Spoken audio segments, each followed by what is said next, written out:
Ronald Johnson with his elbow sprain. Probably will be out for spring and may have to have wrist surgery as well. Dylan Baxter tried to go with a knee that seems to have a sprain in it. Could not go through practice. Matt Khalil, knee has really swollen up over the last week and a half, and it's really pushed through, and we couldn't push him anymore. He couldn't go today. And then Curtis McNeil came out during practice after the beginning of it, and same with Armand Armstead and Torrin Harris. As far as practice, I thought the energy was good again. You know, for the most part, at one point we're down to 6 offensive linemen, so those guys continue to push in there, and you know it's going to pay off for those guys that are still out there.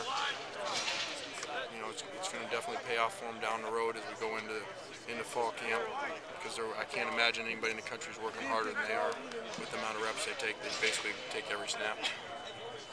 Are you concerned about them getting too worn down? I mean, taking too many reps as we get near the end of this? Or? No, not in the spring. If we were at the end of the fall and we were closer to the season, you know, but we're not concerned with that. If they're completely exhausted by the end of the spring, they got a long time to recover, so we can't slow down the rest of our team for one position group until we get to 4, and we got to come up with a plan.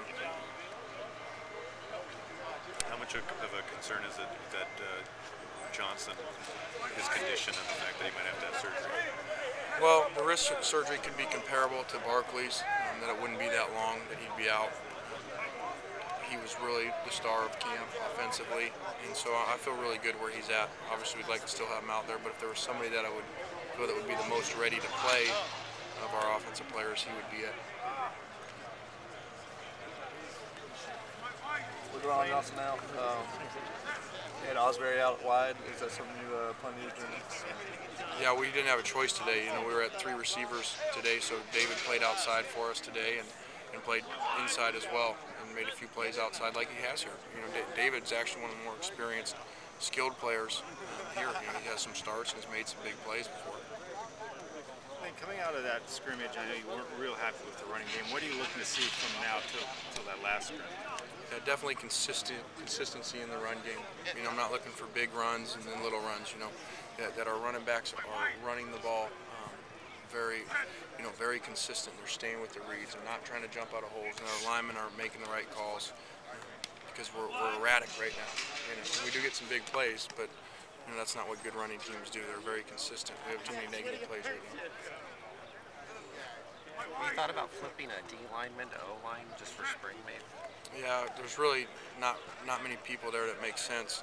Derek Simmons, I know, did it at one point here a year or 2 ago, but he's playing so well over there. You know, a lot of times you move somebody that's not playing very well over there, and you know, those guys are playing really well. And Derek Simmons made some big plays in the scrimmage, and you know, continues to be a force over there. Eric Berry went 5th, I think, overall today. Surprised you at all? How high, or do you think he was a top 5 pick?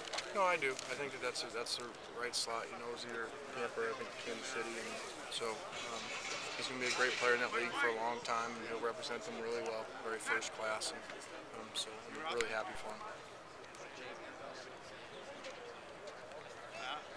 Thanks, guys. Thank you.